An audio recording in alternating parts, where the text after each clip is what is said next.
started a blog as part of Slow Food Nation. The blog was our way to invite people to this conversation. And by the time we had the event, there was close to 1 million visitors on our website.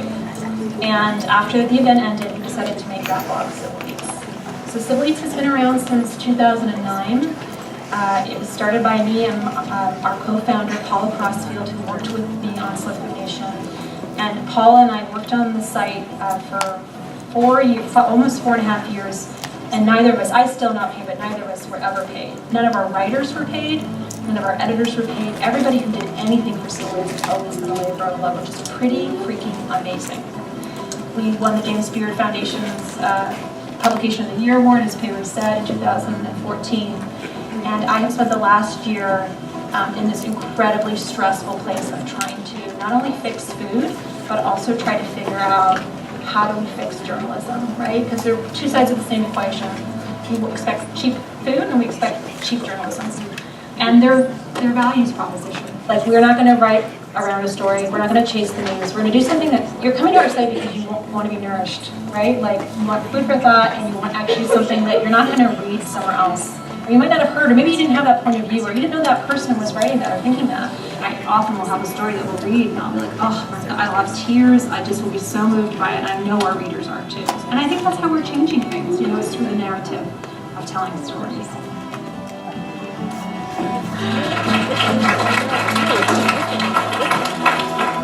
I just hope you leave tonight feeling more connected to the food system and also feeling more connected to the people around you.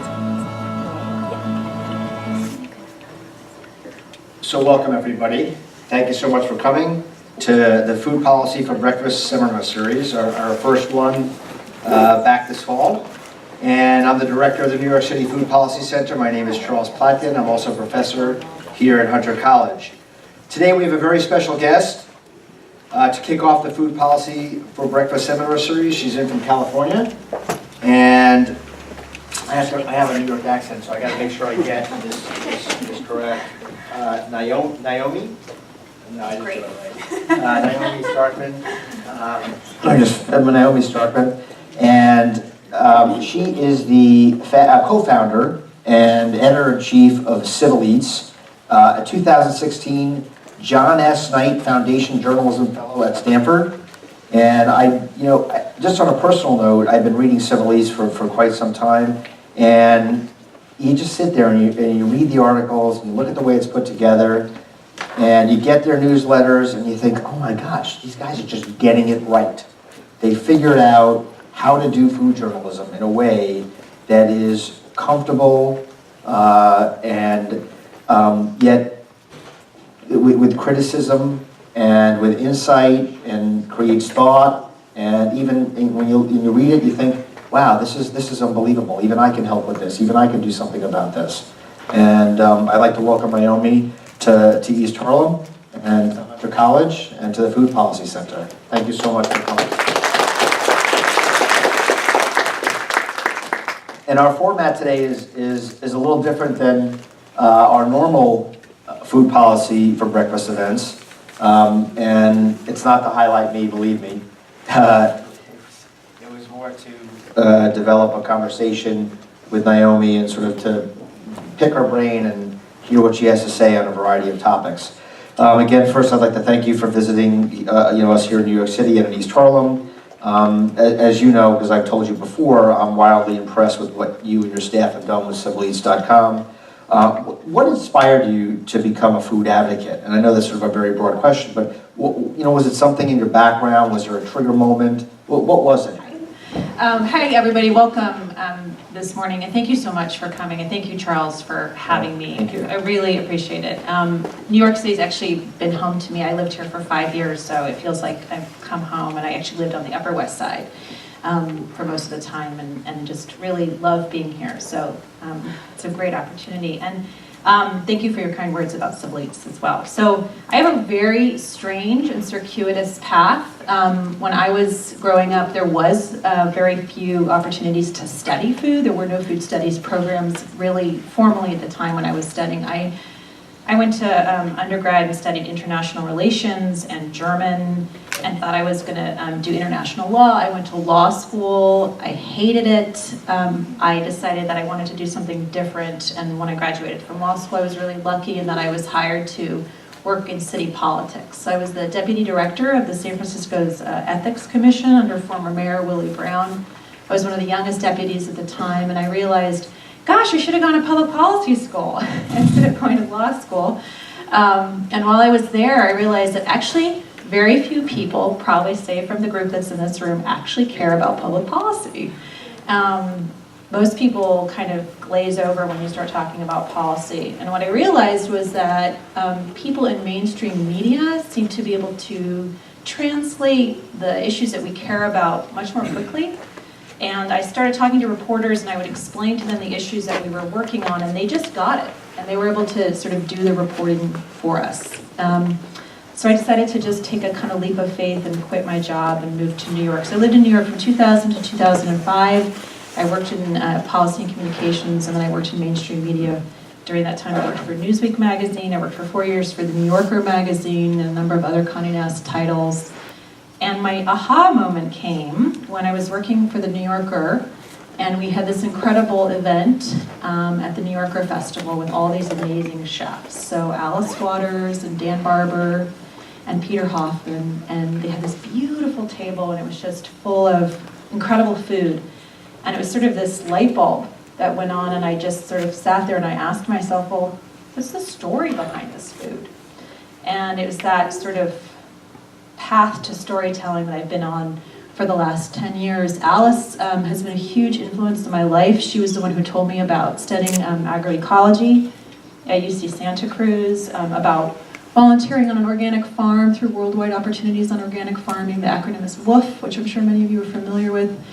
And 3 months later, I was woofing in Costa Rica, and I met my farming mentor on a boat in Nicaragua. She was traveling, she was sitting in front of me. She owns one of the oldest and largest organic farms in Washington State.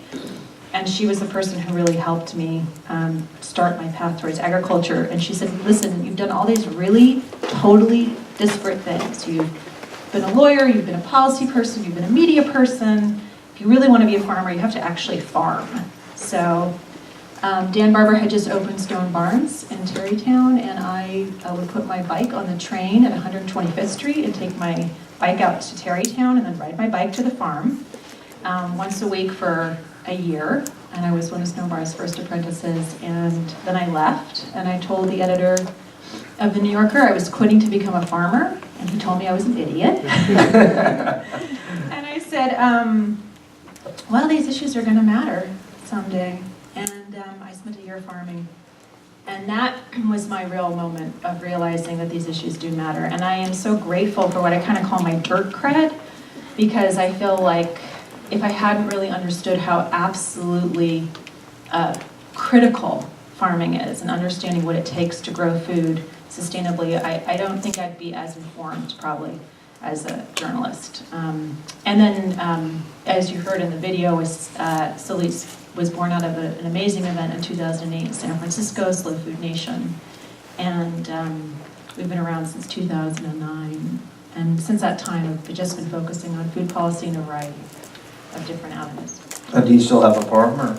I left the farm in Washington State. I farmed for a while in a variety of places. I lived on an 85-acre farm in Sonoma County. I moved back to the Bay Area. And now I live on a 5-acre parcel, but it's not a production farm. We have a pretty sizable kitchen garden and some animals. And going to Civil Eats, what was missing in the world of food policy and practice before Civil Eats? Now, I know you're modest about this, but what was missing? You thought there was a need to do this? Charles, your face. I think prior to, I mean, the reason why we started Civil Eats was because we didn't feel like there was really any meaningful, thoughtful discussion about food policy, sort of the stories behind your food. There were plenty of sites that reported on food. There were plenty of sites that did restaurant reviews and recipes and sort of the pleasurable or deliciousness around food. But we didn't feel like people were really talking about some of the larger issues, many of which, obviously Mary Nestle, who's in the room and who I consider one of my greatest mentors, people were writing about and were talking about, but they were not being brought forward into the regular sort of discourse of the day. And it became now, we obviously see these stories in mainstream media, but at the time we didn't see them. And having worked in mainstream media, I just knew that these stories mattered, and I knew also that there was no business model for journalism, but that somehow we were going to figure it out. When we first started, it was really important for us to work with a number of different organizations to bring their voices to the forefront. And one of the things we do really uniquely is we actually work with many people who are not trained as journalists, people who are maybe farmers or chefs or food policy advocates who want to write and think about food policy but don't feel like they have the journalistic chops, and we spend an inordinate amount of time training people to think critically. The other thing I think that wasn't happening and still isn't happening is sort of nuanced dialogue. We try not to do gotcha journalism. We try to ask a lot of questions and think critically, which seems to be kind of a dying art in this country, about issues that are really complex. And I think our secret sauce really is taking very, very complicated issues and making them matter to the average person. So, and you mentioned something called in-depth journalism, and you just talked about the idea of writing think pieces basically, and having more flexibility with your writers. Can you talk just slightly about that concept, which is yours, or what you're focusing on at Civil Elites, which is in-depth journalism? Yeah, I mean, I think just touching on it briefly, I'll say that we're short form. We're traditionally thought of as kind of like a scrappy, edgy blog. So traditionally, most people are reading between 800 to 1,200 words, which is not a lot to try to explain food safety issues in the United States and why it's so complicated. But to be able to take a story, like I'll give an example. We did a story yesterday about why farm-to-institution is really kind of the sleeping giant of the food movement. It's a longer piece for us, but we really kind of go in depth in showing all the examples in the United States, from hospitals to universities and other large institutional purchasers, that are really making a difference in changing and scaling up sustainability in terms of their purchasing power. That's a piece that's a great example to answer your question. It's not a magazine-style length piece, but it's a very in-depth piece about sort of taking a scope out. We always try to have a national look, sort of look at trends that are happening, but give very concrete examples. So it's just one example. We have over a dozen separate categories that we focus on. We were really one of the first, and probably still remain uniquely focused on food justice. We have a whole category on food deserts. I was just in Pittsburgh talking about food deserts. We always try to find a way to tell the story from a different angle, and we're not interested in, as I mentioned in the video, we're not interested in sort of breaking news that everybody else is breaking. It's sort of our take on it. How are we thinking about these issues? Internationally, less so focused, but really from a US perspective. And are you're a nonprofit, correct? That's right. So you're a nonprofit, and you're getting funding through grants? We do. We did a Kickstarter in 2013, and we raised an unprecedented $100,000. Wow, that's amazing. It was incredible, and we were very gratified by that. We also have a subscription service, so we raise quite a bit of money through that, direct through our consumers, our users, audience.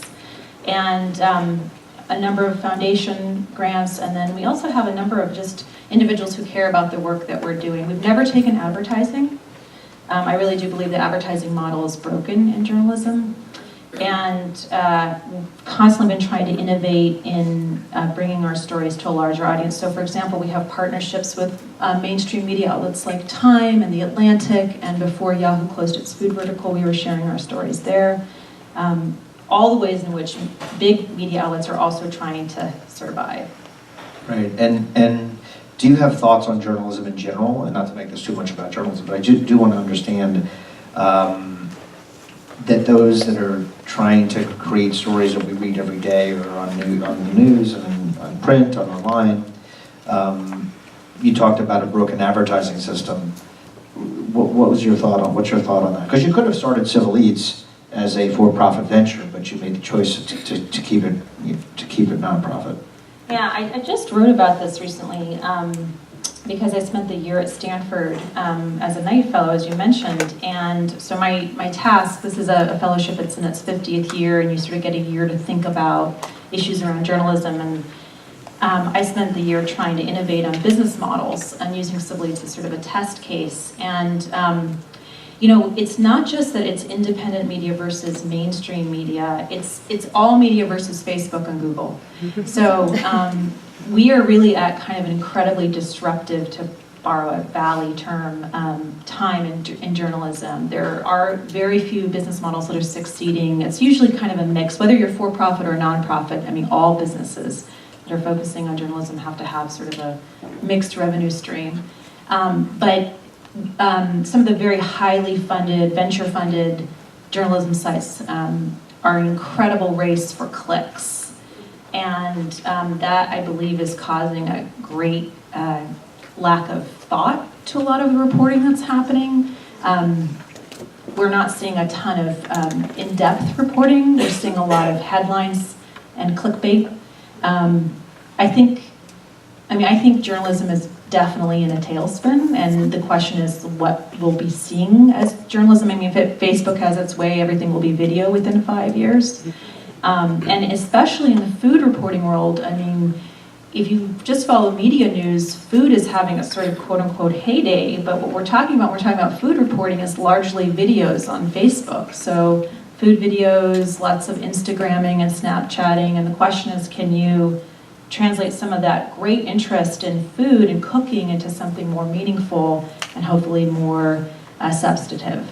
And how is Civil Leads doing that in terms of social media? What are you doing? You have this landscape of how their people are using Instagram and Facebook and so forth. So what is Civil Leads doing to sort of interfere?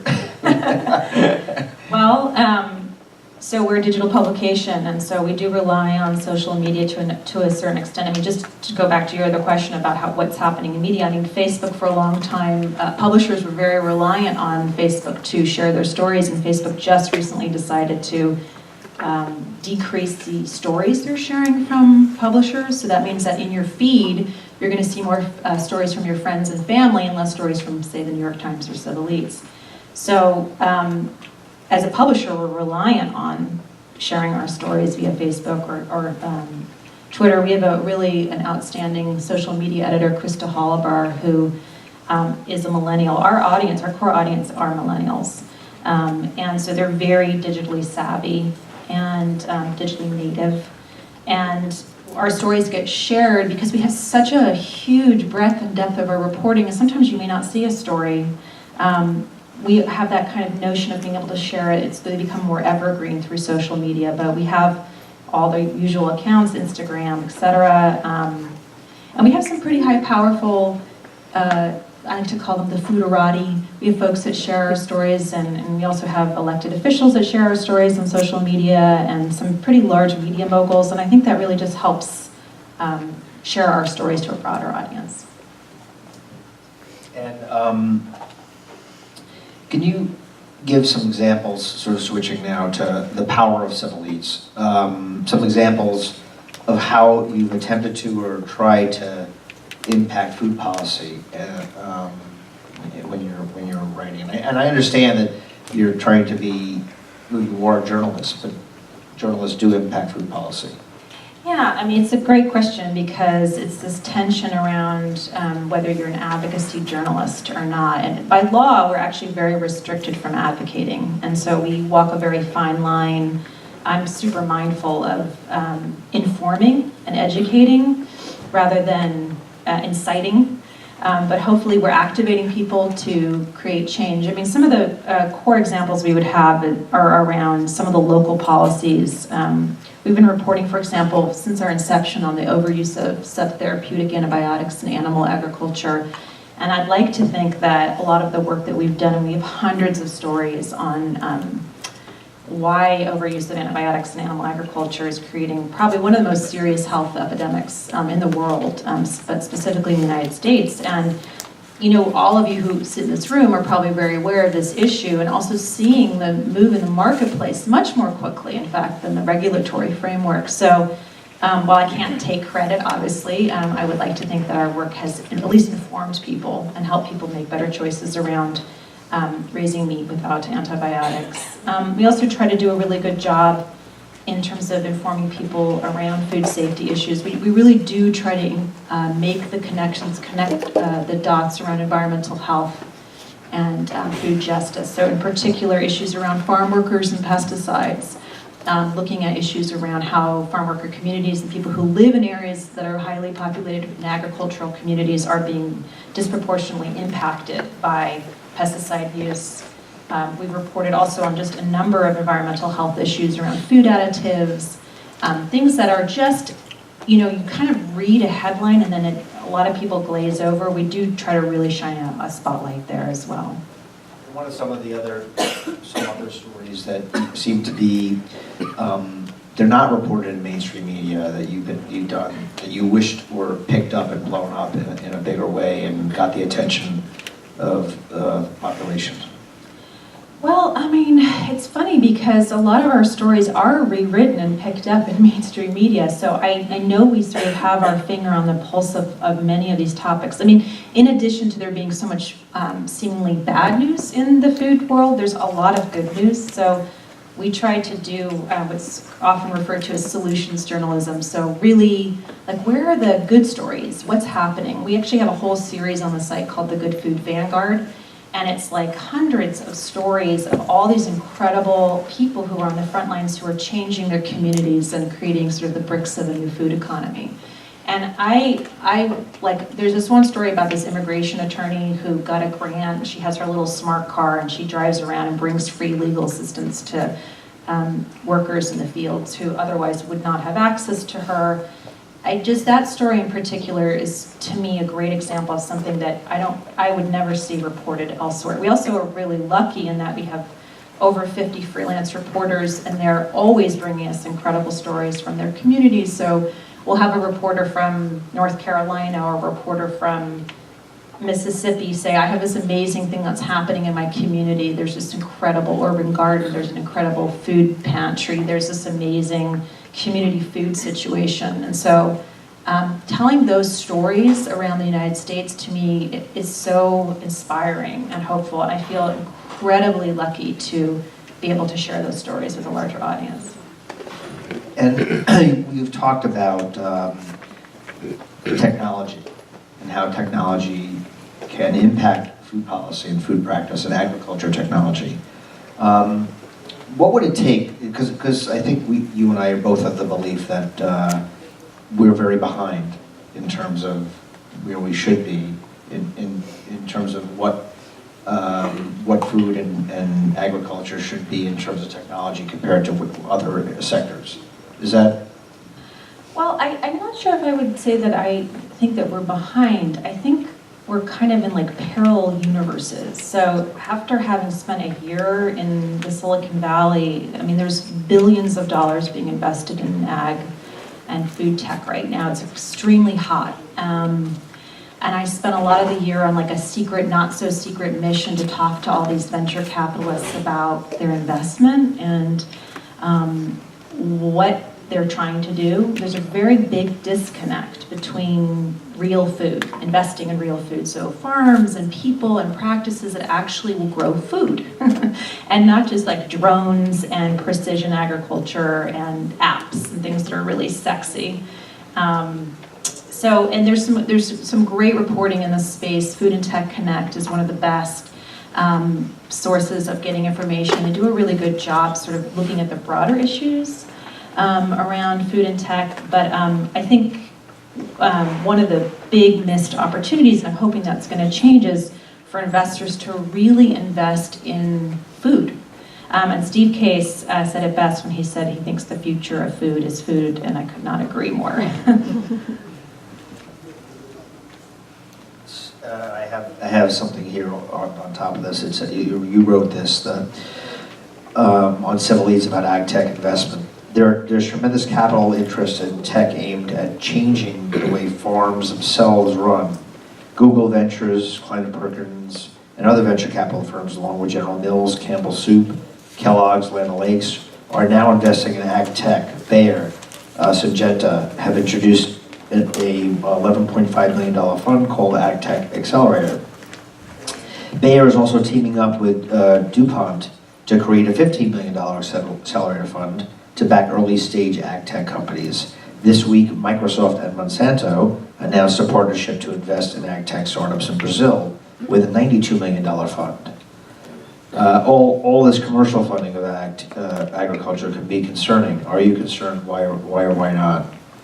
Well, yeah, I mean, aren't you guys concerned? I mean, just those names alone should make all of our hair stand up on the back of our neck. I'm concerned. I think, you know, when we start hearing about, well, there's so much consolidation in general in agriculture, which is like a whole other topic, but I think we all should be concerned about who's owning the future of food. And so when you have these new kind of ag investing funds, you have to wonder what they're investing in and what they're going to actually be developing and what their particular interest is. So just trying to dig in a little bit to understand who is going to own the future of agriculture. And with $92 million, it's a lot of money. That's just a drop in the bucket of this, you know, billions of dollars that's going towards looking at the future of developing agriculture.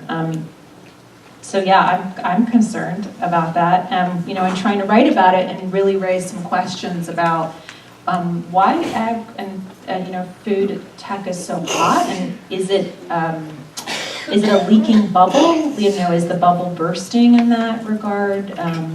And how do we move money into places that I think are much more sustainable in the long run? Yeah, I mean, I'm certainly concerned when you hear some of these names teaming up to finance young tech people to develop things, you know, on their behalf, and to have investments in them, and to target them for maybe not things that would be public health minded. So, switching topics, I read that you consider yourself a sister in agriculture. Can you discuss that and talk a little bit about race, gender, and as ever linked to agriculture and food? Yeah, all of my farming mentors were women, and with the exception of Jack Algier at Stone Barns, but his wife Shannon was also one of my farming mentors. So I really learned at the feet of incredible female farmers, and we do a great deal of reporting on women in agriculture. Women actually make up the backbone of the food movement. If you look at a lot of the industry, a lot of the public policy work, a lot of the advocacy work, and many, many, many farmers, it's women. A lot of women in this room today. So we are an all-female staffed journalism site. Most of our reporters are women.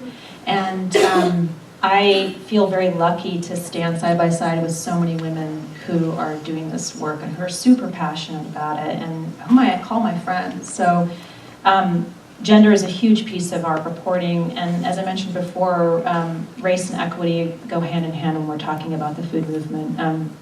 We have sought from our inception to really talk about the elephant in the room, which is looking at issues of access and equity, and really trying to understand who's at the table. And so we've done a really concerted effort to have commentators and reporters of color work with us and report on issues in their communities. What in your food life have you changed as a result of your work? I always like this question because you have people that are dedicated food advocates and food policy mavens, and you sort of wonder, what do they do?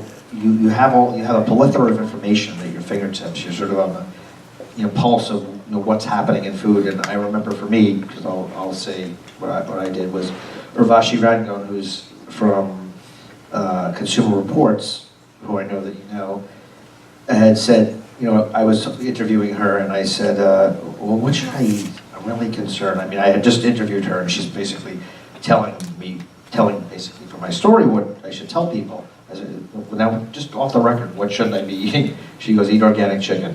I said, okay, and then from then on, that's all I ate. So, what is it with you? Was there any things that stimulate your behavior? That's the first question I get actually from most people. When you go to like a dinner party or a party and people are like, what do you do? And then like, oh my God, tell me what to eat. So I actually, not my food actually world hasn't changed very much. I have always tried to eat organic if I can. It really, I've been vegetarian since I was a young person, and that was out of belief because I love animals, but over time, the issue around eating meat became much more of a public health and an environmental issue, and so just watching those trends come together has been really interesting. But personally, I would say I'm pretty much the same. People always ask me what I eat, and I just say I eat food. I mean, I eat like whole foods. I try not to eat stuff in a package. I grow a lot of my own food. I'm often out there weeding on a phone conference in the garden. So, I mean, I'm not a big fan of a lot of processed food, I guess I would say, and that's been definitely the case for a while. And I guess something that I always ask people when I interview them is, who and what influenced your thoughts about food and the food system? So who are the sort of your food policy heroes that impact how you're working modeled civilities after? Well, one of them is sitting in the back of their room. Marion Nessel, for sure, has been huge impact on my work. I want to be Marion. I'll never forget, Marion, when you were being interviewed by Robert Siegel on NPR, and he was asking you about advertising to kids, and he asked you some question. I was driving my car somewhere, and Marion said to Robert Siegel, "You're asking the wrong question." And I was like, she's right.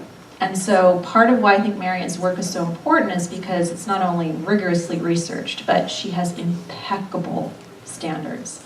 And you just don't find that. The integrity with which your work has been received has been just unparalleled. So definitely Marion. And New York is so lucky to have her, and sometimes she comes. We had a 40 under 40 in June, and one of the questions for each person that won the award was who their food policy hero, and almost all of them picked either Marion Nessel or Karen Washington. So it was pretty impressive. Yeah, Karen is amazing too. And I have incredible mentors, so I'm very, very lucky to have folks like Michael Pollan and Mark Bittman be my mentors from a journalism perspective. And then I have, of course, incredible advisors on the Civil Aids Advisory Board, so folks from Alice Waters to Ruth Reichel to Tom Colicchio, all chefs, but then we have folks like Ricardo Salvador, who's at the Union of Concerned Scientists, also an incredible thinker, a policy person. And then the farmers, I mean, they are my true heroes too, and we have folks like Mas Masamoto, who's a very famous peach farmer on our board. All the farmers who've taught me about sustainability, they are my true mentors and heroes as well. What is one food policy change at the local or state or federal level that you believe would have the greatest impact on health and food? I think I had touched on this earlier, but it's antibiotics. I think it's just such a key issue, and we're really at a crisis point with the overuse of antibiotics in our food system. Can I sneak in too? Yeah. Subsidizing junk food. Can you talk about some of the specifics of that, if you don't mind? Sure, about both, or well, especially the subsidization of junk food. I think probably everybody in this room could stand up and do like a short policy course on like the support of commodity crops and how those crops are turned into soybean oil and corn syrup, and we have a huge amount of support for those types of foods in this country, and we don't have the kind of support we need for fresh food and access and affordability. So, just at a very base level from a food policy perspective, we're just supporting the wrong types of crops. We're feeding crops like corn to cows so that we can have cheap meat. Cheap meat is coming at a very high price. When in fact, if we had different subsidies and different support in the Farm Bill, we gave more money in the Farm Bill to what are called specialty crops, which are in fact just fruits and vegetables, we'd be in a much better position to be able to bring more food to more people. And antibiotics? I mean, the situation with antibiotics, it's, you know, if you just read the headlines about how many brands are changing their policies and reducing antibiotics, you'd think that we're, you know, the battle has been won, but we actually have, you know, quite a serious situation with resistance to antibiotics and the spread of superbugs.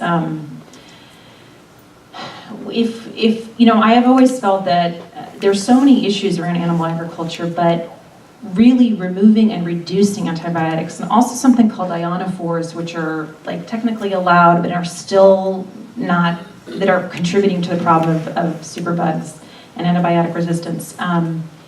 It could be like a linchpin in the whole system of confined animals and factory farming, because you just can't keep animals in cramped, dirty conditions if they don't have antibiotics. So part of it is like helping change a system. We do quite a bit of reporting on this, and I really do believe that it's like a spectrum. You can't just take away something without offering something as an alternative. So like, what are the alternatives to cheap meat? Can we create a system in which we're actually encouraging better production of animals in a holistic system that does not require drugs that are for humans?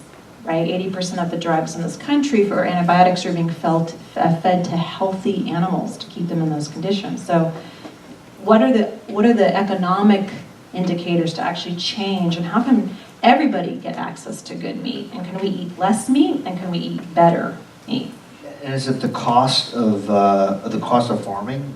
Is that why they're being contained? Well, I mean, I think the animal producers will definitely say it's the cost, but in other countries are able to do this at a much, reduced price. So we're seeing examples from places like Denmark where they're raising hogs at not that much money. And I think there were studies, in fact, by Consumer Reports and other advocacy organizations that were saying, it would increase the cost of meat by pennies per pound. What we're talking about is like shifting the needle forward in a way that would actually, would have to be like a cascade effect, so that the economies of scale would kick in. So that it's not like we did a story about this guy who wants to raise heritage chicken, and a lot of people were like outraged because the chickens cost $45. I think that's crazy too. I don't think chicken should cost $45. But what would it take so that we don't have, so you can eat organic chicken so that everybody can eat it, and we're not creating a system whereby people are getting sick because the antibiotics they're taking are no longer working because they're eating chicken that's been treated with antibiotics. It sometimes seems like a tough choice. I was talking last week about farmers markets and purchasing in farmers markets, and how many times if you're having to make a decision of going to Trader Joe's or shopping in the farmers market, sometimes it's economic, and it costs more to for local farmers to come in. Food is not subsidized, and you have to make a choice. But it shouldn't be that way, right? Yeah. And it shouldn't just be that you should pay more, because there are plenty of people who can't afford to pay more. So the argument that food costs more and you should just pay that price is not a realistic argument, and it frustrates me because, in fact, there are systems in place, very entrenched systems, that are causing food to be so cheap. And so working at the root of the sort of overall, looking holistically overall at how do we change. There are many levers for change, but it is all about economics, and in fact there are many ways to change the economics. I have one more question, and then we'll go to audience questions. And this is a very kind of a thick question to you.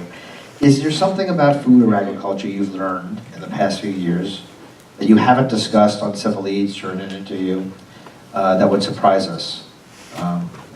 What is that story? Something that you haven't said? I remember reading somewhere about a story that you wish had been covered more, but that's not what I'm getting at here. Well, I mean, oftentimes I feel like, in fact, if it's been reported, it was probably reported by us first. So I would say that it's not that we haven't covered a story or that there'd be a story that would be surprising. I just wish we could do more reporting. Right now we do a story a day, and if we had more funding, we would do more reporting. And we would do more video reporting. Like, we did this great story about how the former founder of the Black Panthers, Elaine Brown, started this amazing urban garden in Oakland. And it was a great story. And it's all about her training formerly incarcerated to have a new life as urban gardeners. And then we partnered with Al Jazeera Plus, which is like a straight-to-video publishing site, and they did a short video on the story. And the video has like 1.7 million views. So in terms of being able to tell the story, I wish we could tell the story to more people, but I can't think of a story that we haven't told that I've wanted to tell. I just want to tell more. We'll open it up to audience questions. Hi, Naomi. Hi. I'm a journalist, and when I'm pitching stories to outlets other than yours, I'm often thinking about the headline constructions that play right now, and how does my story fit into that. I'm hoping that your site has different headline standards, and are there headlines on your site that get the most play that wouldn't on other food sites? Yeah, the headline question. Sometimes we'll write a headline and then we'll do something different in social media to test that. Listicles are very popular, as we know from BuzzFeed and other sites. I actually am not a fan of the listicle, but sometimes, like for example, we did this great listicle about the 5 things you might not know about growing up in a food desert, written by a first-time reporter who grew up in a food desert. So if there's some substance behind it, we will do listicles. I mean, those seem to do really well, those in terms of headline. But it's also, I would say headlines are about capturing your audience's immediate attention. So you can tell this all through the analytics. You can see how far a person spends, how much time is spent on a page. So I would tell you that the headlines that do the best are usually the ones that are a little edgy and have a little bit of a question to it, or sometimes even an answer to it. Sometimes it's like a 2-part headline. But it seems like to me, it's almost like an enigma wrapped up in a conundrum. I'm not quite sure that there's an answer for that, but I'm sure with your own experience, you're seeing what's getting more traction. Hello, I'm Benjamin. I'm a lecturer and I also volunteer in some schools in Harlem. We're doing a program where we're building hydroponic system with the kids at the school. There is something that has shocked me for the 3 years of doing that, is many kids will not recognize many of the very basic foods. And so in that discussion you had, I don't think I've heard any mention about education and schooling and the importance of that, because nobody will buy, as you can hear from my accent, I was not born and raised here. The first time I grocery shop, even if I'm from France, and there is not that much difference between French and the United States, it was a nightmare for me to go to Walmart in the Midwest, in a shop that I was absolutely unfamiliar, food packaged in totally different ways. And so in a way I had to build my own education from asking people. Kids in school, I believe, are not really educated on recognizing food. So for example, I had quite a few Latino kids who will recognize the smell of cilantro, but if you show them cilantro, basil, mint, and lettuce, they will not be able to pick which one is cilantro until they smell it. And to me, it's what would be your policy advocacy angle in order to reintroduce, if it has existed in the past, this type of education to allow for the next generation actually to be able to profit from another food system than the one that exists today? That's a great question. So when I was farming, we had a whole bunch of kids come out to the farm, and kids would follow us around and say things like, I didn't know vegetables grew in dirt. And we had one kid ask me, and in all earnest, he said, is chicken meat? So there is a serious problem with kids being disconnected from their food. Adults are really disconnected from their food as well. Getting kids at the outset to be educated and informed is a real priority for many people who are working in edible education. So folks like Alice Waters has started an edible education program to help kids and it's incorporated in their core curriculum so that they're learning about growing food in their math and science programs.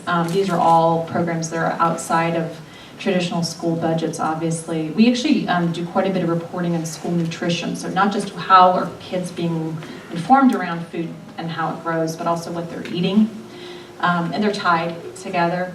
So just trying to change the paradigm so that children have a chance to not only be healthier, but make lifelong choices that are hopefully healthier is a huge battle in this country.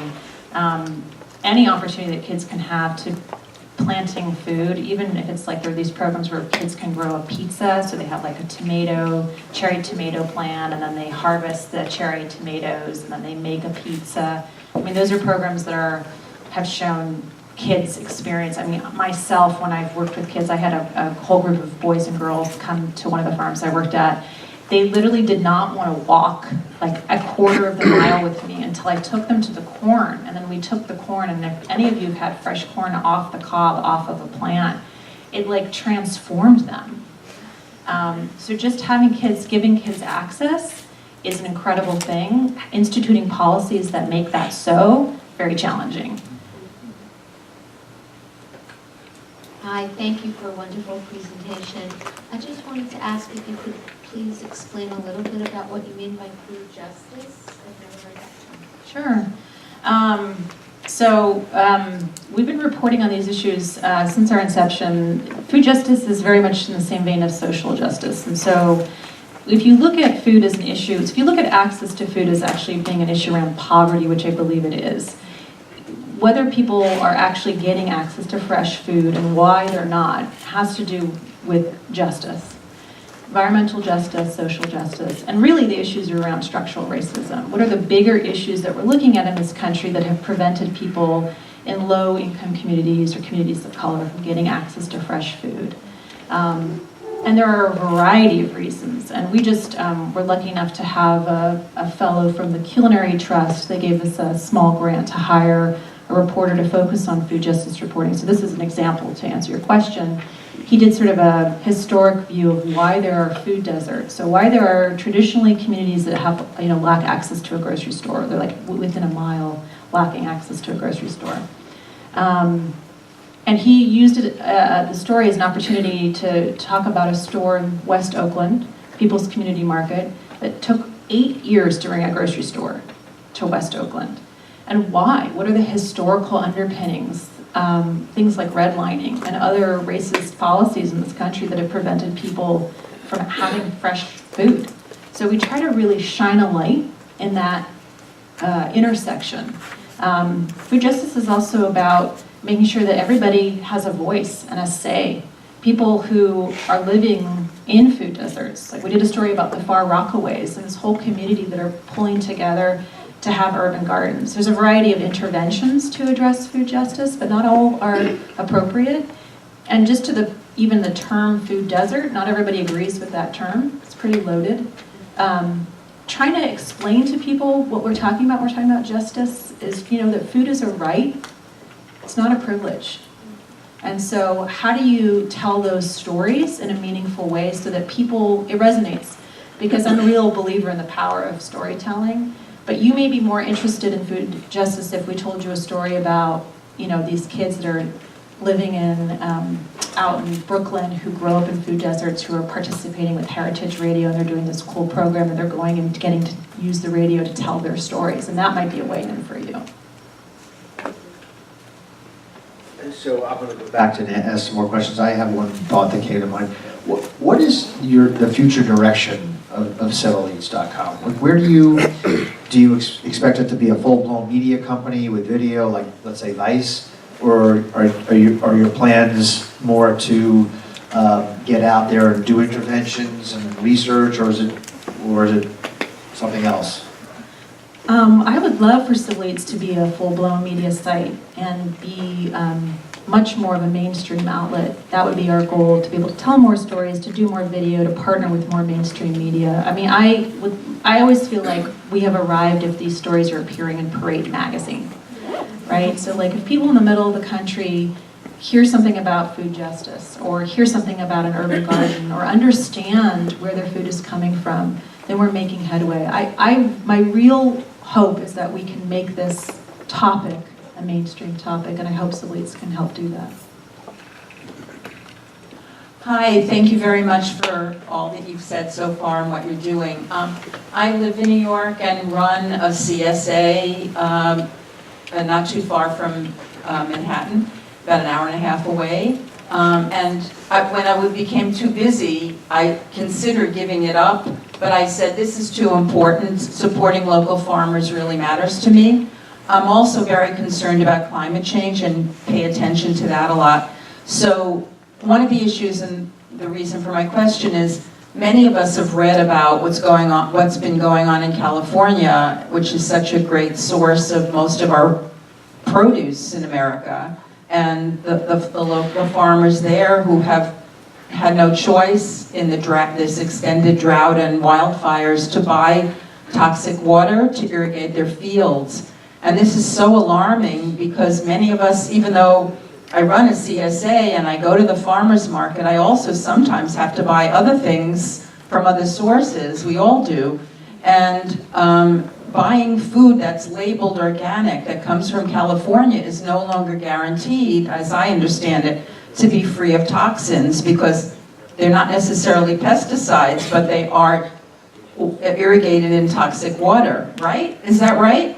And then if that is right, please just elaborate, because my concern is I want to be able to continue to support farmers that are mostly doing the right thing without publicizing widely, don't eat food from California. On the other hand, how do we deal with this problem? I want my friends to not eat things that are going to make them sick. We don't know enough about this. I've tried to learn, but it's hard to learn enough. Maybe you can clarify some of these issues. Thank you very much. Yeah, thank you for asking that question. We actually just reported on this. So there's a pretty serious issue with irrigating agriculture with wastewater. And we actually don't know. I mean, that's part of the problem. So I wish I could tell you with all certainty what you can and cannot eat. I would love to know it myself. But they're testing, and obviously there's a great deal of interest in this right now in California. I mean, the other side of the coin you touched on briefly is the drought issues. So I mean, part of the reason why they're watering agricultural fields with wastewater that's contaminated is because we have a serious drought. We did another story on the fact that if you just read headlines in the media in California, you'd think the drought was over, but it's not, and that's why this situation is happening. So while I can't answer your question with any certainty, unfortunately, I mean, it's not unlike what's happening in many communities around fracking, for example. I mean, I remember fracking being such a big deal in New York State. Many agriculture communities are really concerned about whether they can eat the produce from water that's been fracked or it's been irrigated with water that was fracked. There's a lot to be concerned about.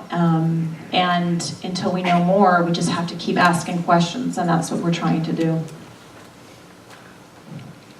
Hi, I work in the business and innovation community here in New York, and you talked a little bit about your time in the Valley, speaking with people that are making investments in different ways. I was curious if you found anyone who you would say is investing appropriately in food versus maybe not, in your opinion, and how they're justifying the return that they're getting for their investors then on those investments. So there are a few investors that are actually investing in agriculture.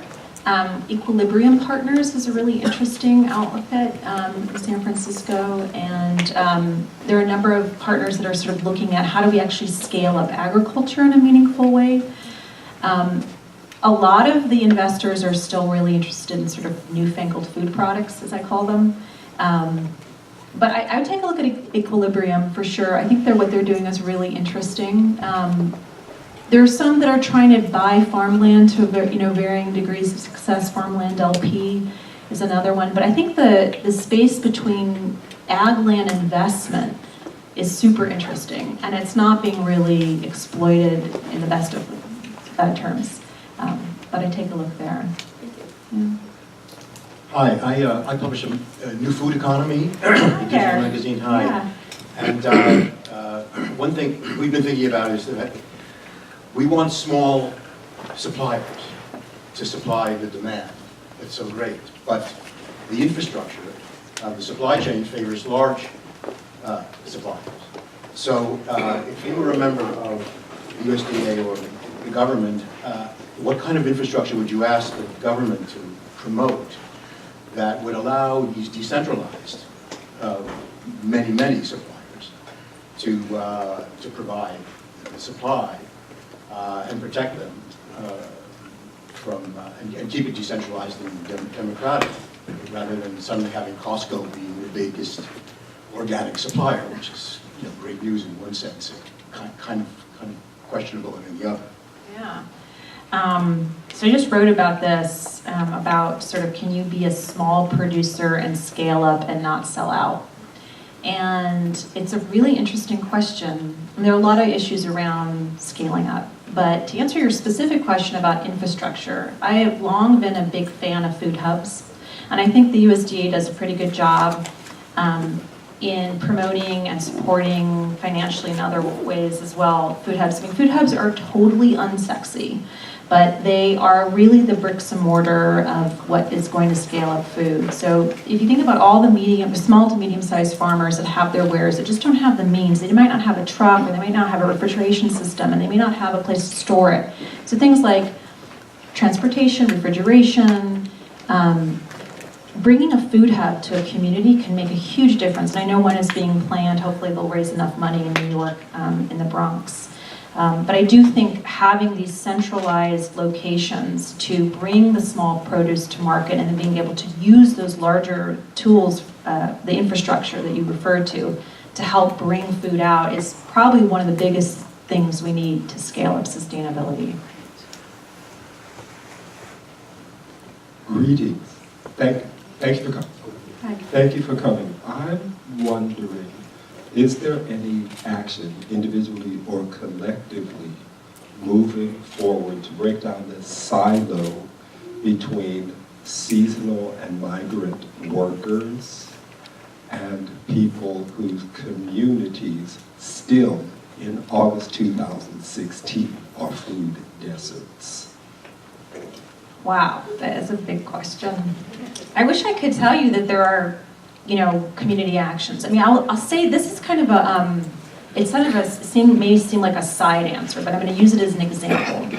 So a lot of people ask, what do you see? What are you seeing in terms of changes in the food movement? And the one thing I'm seeing that's been really effective in terms of organization is in the labor movement. So in the Fight for 15.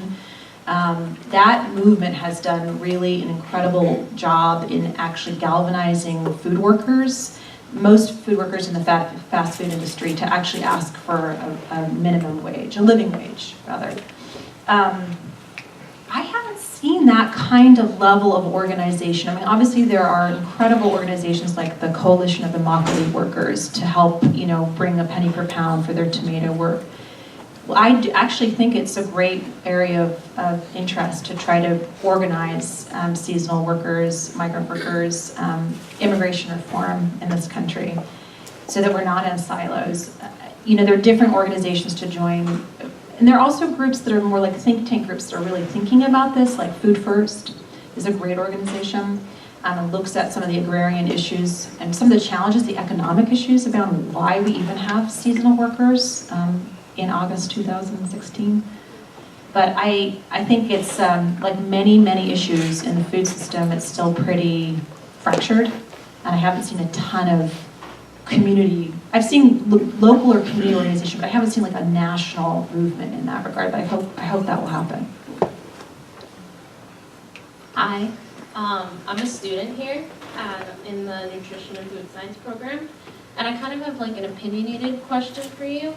I've been very into like promoting like plant-based whole foods diets for like years and years now, and I know you said you were a vegetarian for ethical reasons, and when people come to me and ask me like what meat they should be eating, I find it very difficult to promote any sort of meat, and I know that's something that I'm going to struggle with like in the food business or being a registered dietitian, because of the impact that animal agriculture has on the planet and how it's 51% of greenhouse gases come from animal agriculture. So I was kind of wondering how you kind of deal with it and how you kind of try to, I don't know, look past it and try to like give your best opinion without letting like, I guess your ethical standpoints like kind of cloud your mind, because it's difficult for me. It's really hard, and thank you for asking that question. So I believe that meat eating is on a spectrum, as I mentioned before, and on one end of that spectrum is factory farming, and on the other end is being a vegan. And my experience has shown me that there are far few people who are going to be over here on the vegan side. I want to move people away from factory farm food. And I also know that people really don't want to eat, they want to eat meat. And so no matter what your own personal ethical values might be, people are going to make their own decision. And the best thing we can do is to just inform them and give them information, not blame them, not shame them, not hit them over the head with our own ideas. I mean, the crazy thing is I often joke kind of, that we have the vegan mafia after our site. And I'm like, people, I'm on your side, actually. I am. So I don't actually look past it. I'm in it. But I really believe you cannot make change without looking at a much bigger view of what's possible. Would I love for people to eat less meat? Absolutely. Are people going to eat less meat? Probably not. So can we move them 5% on the dial? Can we explain to them how it's better for their health, for the health of the planet, and probably better for animals? Yeah, but we're only going to do that by helping people understand, meeting people where they are, and giving them the right and appropriate choices. So we do not preach. I am not a preacher. People are oftentimes afraid to come to my house to eat with me, or like go out to eat, and I always say I do not judge people, because food is very personal. As much as it's political, it's very personal. And I want people to have access to good, fresh, clean, fair food. That's what I care about. If they eat meat, that's their personal choice. If they decide to eat less meat because they've read something or they're being informed by somebody like you, that's great. Hi, my name is Trisha. I live in a food desert in Brooklyn, which was recently a very lower middle class neighborhood that's become gentrified. And we managed to get our congressperson to come, and there was a Walgreens coming in. We managed to have them put in a small grocery store. And then we also started a very small food co-op, about a quarter of the size of the stage. I work as a caterer, a food stylist. I'm also an urban farmer. And my biggest thing is I think it's over 31% of food in America is wasted. And I've also worked as a florist, and I have rescued rabbits. And I also am a quasi-vegan, cruelty-free. I'm keeping my leather and my cashmere, but I'm not. I eat meat occasionally, like when I have to cook it for like a food styling job. I tell people personally, meat is a celebration food. You should eat it about as often as you can catch it, raise it, or hunt it. And you should eat nose to tail. Use your chicken bones to make soup, do it right. But I just wanted to share with you that you talked about advocacy journalism, which got me very excited. Like, people don't know that you can take a completely wilted thing of broccoli, slice the end off, dump it in cold water, put it in a vase, and 4 hours later you have perfectly good broccoli. You can do this with greens. You can do it with kale that looks completely dead and wilted. This is things that we can do. We can tell people to do. You can do a little experiment. It's incredible. And that's what I wanted to share. Thank you for that. It's amazing. I'm going to try that. I do want to just address that, which is food waste. So food waste is definitely getting the sort of capturing the public's imagination right now. So 40% of the food we grow in this country is wasted and more. But there are a number of foundations that are really interested in trying to solve this problem. So unlike so many problems that we've talked about today, food waste is actually one that we can try to fix. It's a bipartisan issue. There are many, like from economic, business, framework, local, there are many, many solutions. The Rockefeller Foundation's committed $130 million to try to save food waste. So it's great that you're doing your part. And there are many, many opportunities to try every day, whether you're eating less meat, or you're wasting less food, or you're making better choices, or helping other people get access to food. There are many ways to be activated as a food conscious person. My ears perked up when you said journalism is broken, because I'm a journalist, and I've seen the pay available for freelancers go down and down and down and down over decades, which is one reason why all of these fast, cheap pieces are being written. In the face of that, and the fact that much of the money available in food writing is for kind of mindless food writing, how do you suggest fixing it? Right, so we're trying to fix two things, right? Food and journalism. And we want, as I said before in the video, it's really true. We want cheap food and we want cheap journalism, and so we're getting junk food and we're getting junk journalism. And I am working really hard to try to fix both. I mean, there's just, journalism is really outspoken, as you said, and so to try to get people to support it is one way. I mean, that's one way that we're trying right now. We try to pay our writers a competitive rate, but it's super challenging. And one thing is just to support the journalism endeavors that you know, whether it's Mother Jones or others that are nonprofits or quasi-nonprofits. That's one way. And the other is to just read more important journalism and kind of create the journalism you want to read. We have time for one more question.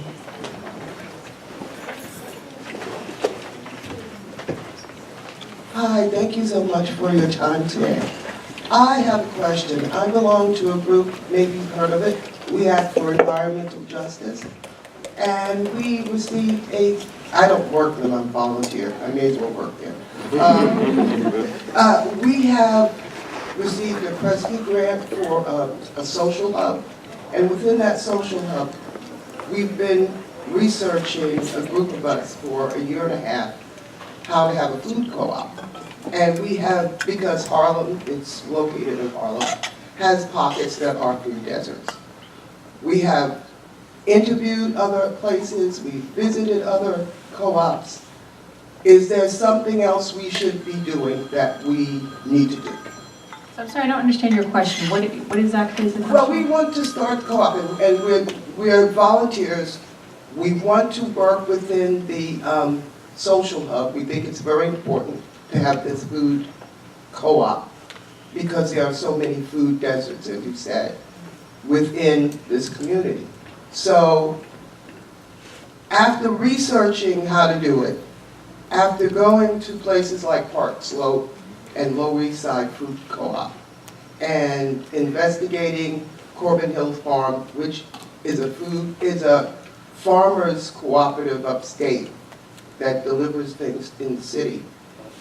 Is there another focus that we should do to try to set this up? Are we missing something? I mean, that sounds amazing to me, everything that you've done. And not being in your community, it would be hard for me to make a community appropriate suggestion. I mean, the one thing is to really make sure that, and I'm sure you're doing this, is make sure that you've got all of the elected officials in your community on board. And, you know, make sure that you're connected to the Food Policy Council and make sure that they know about the work that you're doing. I mean, it sounds though that you're doing absolutely everything you can. This is not easy. I mean, people, it's a great example of like really, if you know, sometimes a will or a wish doesn't make it so. It requires a lot of elbow grease to bring something like that to a community. We've been working on it for a year and a half, and we figure it'll take 2 years to 3 years just to set it up. But, you know, guidance is everything. Well, let me know, because we'll write about you guys. Maybe that'll help. Well, But good luck with that, and it's wonderful work that you're doing. thank you so much. I have a few events just to keep you guys informed. Our next event is an Agriculture and Technology Breakfast Seminar. And we have Kathy Soul, the CEO of Teens for Food Justice, Jason Green, CEO of Edenworks, and many others. That's Monday, September 19th. 8:30. On September 20th, the day after, a conversation with Marianne Nessel. That will not be here. The location of that will be at Food Stand Headquarters at 115 Fifth Avenue. This is an event that I think you'll really appreciate. Food is Medicine breakfast seminar. And the panelists include Seamus Mullen and Karen Pearl, President and CEO of God's Love We Deliver, and a physician, Robert Graham, who's an expert in those areas, and that'll be here on Wednesday, October 5th. We also have an all-day event on Friday, November 4th, the New York City Community Garden Coalition and Food Policy Forum. And that'll be here starting at 8:30 and go to 4 o'clock, and there'll be breakout rooms and so on. And then on November 14th, there'll be food and health technology breakfast, and it'll be J.P. Pollack, who's a professor and senior researcher at Cornell, Benzi Ronan, former CEO and founder at Pharmago, and Sam Slaver, who did a project called sage.is, which you should definitely look to see. And there's a few other events that we'll have, and you'll be notified via our newsletter at nycfoodpolicy.org. Thank you so much for coming today. I honestly reached out to you to try to get you to come, and you were very kind and generous and gracious to be here. We'll see you all soon, and thanks for coming.